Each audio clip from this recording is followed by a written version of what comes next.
हाँ जी, कैसे हैं आप लोग? खैरियत से? बड़ा इंटरेस्टिंग टॉपिक है भाई आज का। विराट कोहली यानी कि चलते चलते जानबूझ के मतलब शोल्डर मारे सैम कॉन्स्टेंस को तो 20% फाइन होता है जी। और उसके बाद सिर्फ एक डिमेरिट पॉइंट मिलता है। खुशदिल शाह वो बेचारा रन ले रहा है, वो न्यूजीलैंड का बॉलर जो है फोक्स जो है वो रास्ते में खड़ा हुआ है उसके, और उसको उसको अवॉइड करने के लिए उसने कोशिश की, अवॉइड करने के लिए शोल्डर लग गया। तो उस पर होता है जी 50% मैच फीस का मतलब फ़ाइन होता है, और 3 डीमेरिट पॉइंट मतलब लगा दिए जाते हैं उसके ऊपर। ये हाल है जी मतलब आईसीसी इंटरनेशनल क्रिकेट का इस वक्त ओवरऑल। कि मतलब मैं इत्तेफाक से वो मैच देख रहा था, पहला T20 इंटरनेशनल, जब ये खुशदिल शाह का इंसिडेंट हुआ। और उस वक्त जब ये इंसिडेंट हुआ उसको रिप्ले में जब दिखाया गया तो कमेंटेटर्स ने भी यही कहा कि यार खुशदिल शाह तो अपने ही पाथ पे आ रहा था, मतलब बॉलर अगर नहीं हट रहा उसकी पाथ से तो क्या करेगा, मतलब लगेगा। लेकिन फील्ड एम्पायर्स और मैच रेफरी साहब जो हैं वो उसको दूसरे तरीके से देख रहे हैं, वो उस पर इतना हैवी फाइन लगा रहे हैं। जबकि वो जो विराट कोहली वाला इंसिडेंट हुआ था that was far more serious, because Virat Kohli deliberately मतलब बाज into Sam Constance at that time, ठीक है। लेकिन मतलब 20% फाइन और एक डिमेरिट पॉइंट पे बात खत्म कर दी गई। अब इसमें आप क्या कहेंगे? ये how would you describe this? Is this bias on part of the ICC? Is this prejudice against Pakistan? Is this unfairness? Is this discrimination against Pakistan? क्या कहेंगे आप, मुझे बताएं। और फिर मेरा सवाल तो ये है सबसे बड़ा कि जब ICC match referee elite panel पे जब इनको इतने पैसे दिए जाते हैं मैच रेफरीज को, जेफ क्रो क्यों मैच रेफरी है भाई पाकिस्तान न्यूजीलैंड की सीरीज में? न्यूजीलैंड की होम सीरीज है, ठीक है, लेकिन why is Jeff Crowe there as a match referee? मतलब ये जो कॉन्सेप्ट था न्यूट्रल एम्पायर्स का, न्यूट्रल मैच रेफरीज का, ये कॉन्सेप्ट ये था भाई मेरे कि किसी सूरत में भी ये एक बायस की फीलिंग, डिस्क्रिमिनेशन की फीलिंग ना आए, और ये फील रहे कि हाँ यार जितनी इंटरनेशनल क्रिकेट सीरीज़ होती है वो जो है मतलब बिल्कुल न्यूट्रल डिसीजंस होते हैं और अनबायस्ड डिसीजंस होते हैं। तो व्हाट इज मतलब Jeff Crowe, former New Zealand captain player, doing as match referee in the Pakistan New Zealand series, मुझे पता है। इससे पहले जवागल श्रीनाथ, वो जो इंसिडेंट हुआ था अभी कैसे बोलते हैं इंग्लैंड और इंडिया की जो T20 सीरीज़ हुई थी, उसमें गालिबन 4th T20 इंटरनेशनल में वो जो उसका कंकशन सब्स्टिट्यूट के ऊपर जो वावेला मचा था, जिसमें अपना गंभीर ने उसको कंकशन शिवम दुबे की जगह उसको भेज दिया था, हर्षित राणा को भेज दिया था, ठीक है। उसमें भी मैच रेफरी जवागल श्रीनाथ था। मुझे समझ में नहीं आ रहा है कि ये होम सीरीज़ में, ठीक है, अगर होम सीरीज़ है किसी कंट्री की तो उसी कंट्री का आप मैच रेफरी लगा देंगे भाई। फिर किधर गया, फिर where is the concept of unbiased decision, neutral decision? मतलब कि आईसीसी के पैसे कम पड़ गए? मतलब 6 मैच रेफरीज रखे हुए इन्होंने, 12 एम्पायर्स रखे हुए अपनी एलीट पैनल्स पे है, ठीक है। तो इनके पास क्या पैसे से ख़त्म हो गया आईसीसी के पास? यार मतलब अजीब एक मजाक बना के रखा हुआ है क्रिकेट को। एक मतलब there is no sort of consistency, no uniformity in decisions taken by the ICC match officials. Umpiring में भी आप देख लें, एक एम्पायर कुछ कर रहा होगा, एक टीम एम्पायर कुछ कर रहा होगा, दूसरा टीम एम्पायर कुछ कर रहा होगा। एक मैच में जो है वो जो बॉल ट्रैकिंग है वो उधर जा रही होगी, एक मैच में जो है बॉल ट्रैकिंग स्टंप्स के ऊपर जा रही होगी। क्या मजाक इन्होंने बनाया हुआ है क्रिकेट को यार। खुशदिल शाह क्या डिजर्व करता था इतना हैवी 3 डीमेरिट पॉइंट्स? और हमारी पाकिस्तान टीम मैनेजमेंट क्या कर रही है वहाँ पर? ये नवीद अकरम चीमा वगैरह साहब जो बैठे हुए हैं, इनमें गट्स नहीं है कि ये उसको वो करें और खुशदिल शाह को बोले कि नहीं तुम बोलो कि I don't accept this charge, और इसको फाइट करे इस चार्ज को। मतलब किस किस्म की टीम मैनेजमेंट है यार? I saw the incident my self. और अगर खुशदिल शाह ने, मैं कहता हूँ जानबूझ के भी चले उसको मारा, फिर भी यार 3 डीमेरिट पॉइंट्स और 50% मैच मतलब फीस आप लगा रहे हो, उसकी मतलब कटौती कर रहे हो। और हमारी टीम मैनेजमेंट, नवीद अकरम चीमा बड़े शौकीन है धड़ाधड़ फाइन करने के भाई प्लेयर्स के ऊपर। वो बेचारे आमिर जमाल पे 14 लाख का फाइन कर दिया उठा के, सिर्फ इसलिए कि उसने एक वो नंबर लगाया हुआ था पॉलिटिकल, एक मैसेज उसका था, ठीक है। तो स्टैंड लो ना यार। Where are these guys? ये जो हमारे एडमिनिस्ट्रेटर्स होते थे जो फाइट करते थे आईसीसी से यार, जो स्टैंड लेते थे, मतलब इतने ऐसे इंसिडेंट्स हैं यार। मतलब वो 2006 का टेस्ट मैच ले लें आप, जो फॉरफिट किया था इंजी ने, सिर्फ इस बात पे कि इल्ज़ाम लगाया था उससे डैरिल हेयर ने कि बॉल टेम्परिंग कर रहा है मोहम्मद आसिफ। एंड में डैरिल हेयर को माफ़ी मांगनी पड़ी, आईसीसी को माफ़ी मांगनी पड़ी यार। आप स्टैंड तो लो, चुप। खुशदिल शाह पे 3 डीमेरिट पॉइंट लगे। 3 डीमेरिट पॉइंट बहुत होते हैं यार, कोई कम मजाक तो नहीं होता है भाई। और इस इंसिडेंट के लिए विच इज़ एग्जैक्टली मतलब कोहली का उससे ज़्यादा सीरियस इंसिडेंट है, और मतलब there is no sort of consistency between the two, the punishment hand out. The ICC, I tell you यार, मतलब मैं देखता हूँ आईसीसी को तो मैं कहता हूँ क्यों आप आईसीसी कर रहे हो यार? सीधा सीधा मतलब ख़त्म करो, नाम चेंज करो भाई इस बॉडी का यार। मतलब कुछ नहीं है इनके अंदर, कोई दम नहीं है। मतलब इनको सिर्फ एक तो क्योंकि हमारी अपनी कमजोरियां हैं पाकिस्तान क्रिकेट की, साफ सीधी बात है यार। जब आप इतने चेयरमैन चेंज करेंगे, इतने बोर्ड ऑफिशियल चेंज करेंगे, बार बार नए चेहरे जाएंगे मीटिंग्स अटेंड करने के लिए आईसीसी में, तो जाहिर सी बात है सामने वाला भी आपको सीरियसली तो लेने नहीं वाला। ठीक है ना, कि एक साल के अंदर अगर आप 3 चेहरे देखेंगे चेयरमैन पाकिस्तान को रिप्रेजेंट करते हुए, तो who is going to take you seriously यार, लेट्स बी ऑनेस्ट। लेकिन एक हद होती है यार। अभी वो चैंपियंस ट्रॉफी वाला फाइनल वाला जो भंड हुआ है कि मतलब पीसीबी का कोई बंदा नहीं बुलाया उन्होंने, मतलब फाइनल प्रेजेंटेशन में चैंपियंस ट्रॉफी के, हफ्ता गुजर गया यार उस बात को, हफ्ते से ज़्यादा गुजर गया, 19 को हुआ था। They still haven't responded to the PCB. ये देखें आप यार, अभी तक जवाब नहीं दिया उन्होंने पीसीबी को। आज मैंने मालूम किया कि भाई कोई जवाब आया आईसीसी की तरफ से कि क्यों मतलब पीसीबी का रिप्रेजेंटेटिव नहीं था। कोई जवाब नहीं भाई, वो कहते नहीं आज तो कुछ भी नहीं आया। एक हफ्ते से ऊपर हो रहा है यार। मतलब ये मतलब this is the way Pakistan cricket is going to be treated यार। And I just don't buy this.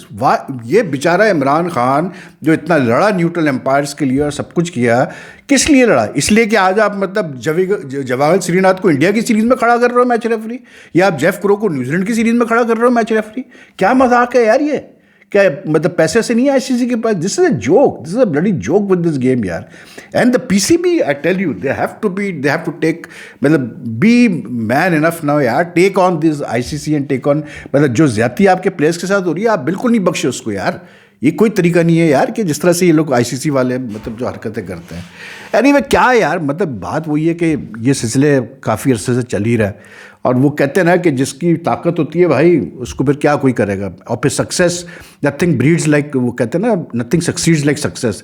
अब मैं यही देख रहा था कि जिस दिन फाइनल था चैंपियंस ट्रॉफी का, उस दिन सुबह को, अब आई डोंट नो क्या थी वो ट्वीट, लेकिन एक ट्वीट आई जी गौतम गंभीर की ऑफिशियल उससे हैंडल्स आई थी ट्वीट पे, जिसमें फाइनल की प्रेडिक्शन मांगी गई थी और एक स्पोर्ट्स बैटिंग कंपनी को बकायदा प्रमोट किया गया था। ठीक है, उसके बाद उस मामले पे ना कोई मैंने खबर पढ़ी इंडियन मीडिया में कि क्या भाई वो सही था, क्या वो ट्वीट जाली थी, फेक ट्वीट थी, क्या था वो सिलसिला, क्या था, कुछ भी नहीं उसके ऊपर, मतलब नथिंग इन ऑन दैट। मतलब पाकिस्तान में कोई मतलब कैसे बोलते हैं, हल्की सी चीज़ हो जाए तो पूरी इंडियन मीडिया में आ जाती है। ये इतना बड़ा इंसिडेंट हो गया कि आपके एक इंटरनेशनल टीम का हेड कोच वो एक स्पोर्टिंग कंपनी को बकायदा प्रमोट कर रहा है एक चैंपियंस ट्रॉफी के फाइनल से पहले, और वो बेट्स ले रहा है, मतलब प्रेडिक्शंस ले रहा है वो मैच के ऊपर कौन जीतेगा, और उस पर कोई सुनगुन नहीं, ना आईसीसी तरफ से सुनगुन, ना बीसीसीआई तरफ से सुनगुन, ना इंडियन मीडिया की तरफ से सुनगुन। मतलब अगर वो फेक भी है, अगर वो गलत भी है, तो भाई बताओ ना कि हाँ यार वो फेक थी, वो गलत थी, वो खबर वो मतलब गंभीर ने की नहीं थी वो चीज़, बताओ ना। कुछ भी नहीं, इसलिए क्योंकि इंडिया जीत गया चैंपियंस ट्रॉफी ना भाई मेरे। जब चैंपियंस ट्रॉफी इंडिया जीता तो फिर तो हर चीज़ छुपनी है। आपको पता है that's the way life is in the sub continent, कि मतलब जीत हर चीज़ छुपा देती है, हर आपकी बुराई छुपा देती है। I am shocked, I am surprised कि इतना बड़ा इंसिडेंट, वो अगर आप देखें ट्वीट, मतलब no answer, nothing at all. अब वो देखे ना विराट कोहली, यानी कि जब बीसीसीआई ने जब ये कंडीशन लगाई, ऑस्ट्रेलिया में जब मार पड़ी इंडियन टीम को, जब ये कंडीशन लगा कि जी अब ये फैमिलीज़ के जो चक्कर है सब ख़त्म करो, और अब कंडीशन ये है कि 45 और मोर डेज़ के टूर पे शायद 2 हफ्ते अलाउड है फैमिली या ऐसा कुछ था। मतलब बीसीसीआई ने थोड़ा ज़रा कसा, ठीक है, प्लेयर्स को। उस वक्त कोई प्लेयर नहीं बोला, सब खामोश, इसलिए क्योंकि मार खाए हुए थे भाई, साफ सीधी बात है। हंटर पढ़ रहे थे, सबको पता है कि ऑस्ट्रेलिया टूर से आए थे, हंटर पढ़ रहे थे। जैसे ही चैंपियंस ट्रॉफी जीते हैं, ठीक है, अब आप देख लें विराट कोहली बोलना शुरू हो गया। एक तो मुझे ये प्लेयर्स का समझ में नहीं आता, मतलब इतने ये मतलब ऐसे आजकल के प्लेयर्स हैं भाई, इतने सॉफ्ट मतलब ये प्लेयर्स हैं कि इनको मतलब वो उन्होंने एक इंटरव्यू में फरमाया कि नहीं जी फैमिलीज़ को होना चाहिए, प्लेयर कमरे में जाए तो किससे बात करे, अगर वो मतलब फेल हो रहा है तो किससे अपना जो है वो दुख दर्द शेयर करे, क्या करे, एम्प्टी कमरे में जाए। मतलब they are so many professions भाई के मतलब where people have to make sacrifices, they have to make sacrifices, सीधी सी बात है। लेकिन यहाँ पर बहरहाल भाई क्रिकेटर्स तो हमारे एक स्पेशल ब्रीड के लोग हैं भैया, तो अब तो इनका क्या कहा जाए, मतलब इनके लिए क्या कह सकता है इंसान। मतलब इनको फैमिली भी चाहिए, इनको सब कुछ चाहिए, इसलिए सिर्फ क्योंकि जीत गया भाई, सीधी सी बात है, इंडिया जीत गया तो अब बोलेंगे, सारे प्लेयर बोलेंगे भाई, क्यों नहीं बोलेंगे यार। बाकी यार एक खबर है, कैसे बोलते हैं कि साइम अयूब का पीएसएल में पार्टिसिपेशन के ऊपर कि वो पार्टिसिपेट कर पाएगा या नहीं कर पाएगा, क्या सिलसिला है। और जो मैंने सुना कि he is now rehabilitating under the Pakistani trainer Hanif Malik करके, ये आई थिंक वो पुराना फर्स्ट क्लास क्रिकेटर है कराची का हनीफ मलिक विद दैट्स। अब there is no clarity from the PCB on whether he will what you call it be taking part in the PSL और not. जो last आया था उसमें तो यही आया था कि हाँ वो और फाकर खेलेंगे, लेकिन आई होप कि कोई अपडेट आ जाए, इनकी जल्द से जल्द कोई अपडेट आए तो हमें पता चले कि हाँ भाई साइम अयूब खेल रहा है नहीं खेल रहा है। क्योंकि पिशार ज़ल्मी ने शायद सप्लीमेंट्री में कोई वो एक ऑस्ट्रेलियन ओपनर है मिचेल ओवन, उसको भी साइन ऑन किया है सप्लीमेंट्री में कि कैसे बोलते हैं अगर अवेलेबल नहीं हुआ दैट मीन्स दे फील कि शायद साइम अयूब अवेलेबल ना हो तो फिर वो उसको खिला देंगे। और the guy scored a lot of runs in the big bash, तो इसलिए उसको उन्होंने सप्लीमेंट्री लिया है। बाकी यार कल पीसीबी ने एक लीगल नोटिस भेजा कॉर्बिन बॉश को, जो साउथ अफ्रीका का ऑलराउंडर है, because Corbin Bosch has apparently signed on with Peshawar Zalmi in the diamond category when the PSL draft was held. उसके बाद फिर आईपीएल में क्योंकि Mumbai Indians lost this fellow Lizaad Williams, पहली बात तो मुझे हंसी आ रही है कि यार लिजार्ड विलियम्स को साइन ऑन कैसे किया मुंबई इंडियंस ने, मुझे तो ये पहले ये समझा दो। बिकॉज दैट गाय इज मतलब ऐसा कोई वो प्लेयर नहीं है, बॉलर नहीं है जिसको आप कहेगा यार ये बहुत अच्छा बॉलर है। मतलब पहली बात तो मैं हैरान हूँ कि यार ऐसे प्लेयर भी साइन ऑन हो जाते हैं मतलब आईपीएल में, कमाल है यार। अच्छा वो इंजर्ड हो गए तो उसकी जगह किसको, कॉर्बिन बॉश को उन्होंने पकड़ लिया भाई मुंबई इंडियंस वालों ने।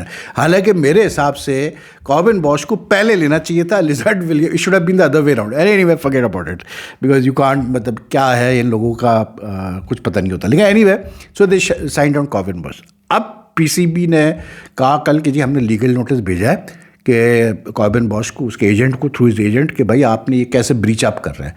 वो भाई बात ये सिंपल सी बात है यार, at the end of the day आपको ये भी देखना पड़ता है। आई एम नॉट सेइंग कि गलत किया पीसीबी ने, जो भी किया क्योंकि थोड़ा बहुत आपको करना पड़ता है। जैसे अभी बीसीसीआई ने जो है बैन लगा दिया हैरी ब्रुक के ऊपर 2 साल का, because he again pulled out of the IPL for the second year running.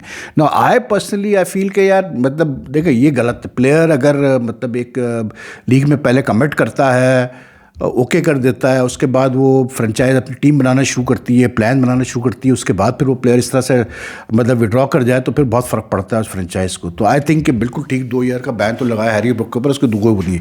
लेकिन उसी तरह फिर कॉर्बिन बॉश के बारे में भी आपको देखना पड़ेगा कि एक प्लेयर ऐसे नहीं कर सकता कि एक लीग में साइन ऑन करके फिर दूसरे लीग में, क्योंकि वो समझता है कि ठीक है IPL is a much bigger league, more money and more exposure, लेकिन भाई फिर ये तो आपको पहले सोचना चाहिए था कॉर्बिन बॉश आपको साइन करने से पहले in diamond category for Zalmi. उसको ये पता होना चाहिए उसके एजेंट को कि भाई इस दफ़ा दोनों लीग क्लैश हो रही है, तो अगर या तो इस लीग में खेलो या उस लीग में खेलो।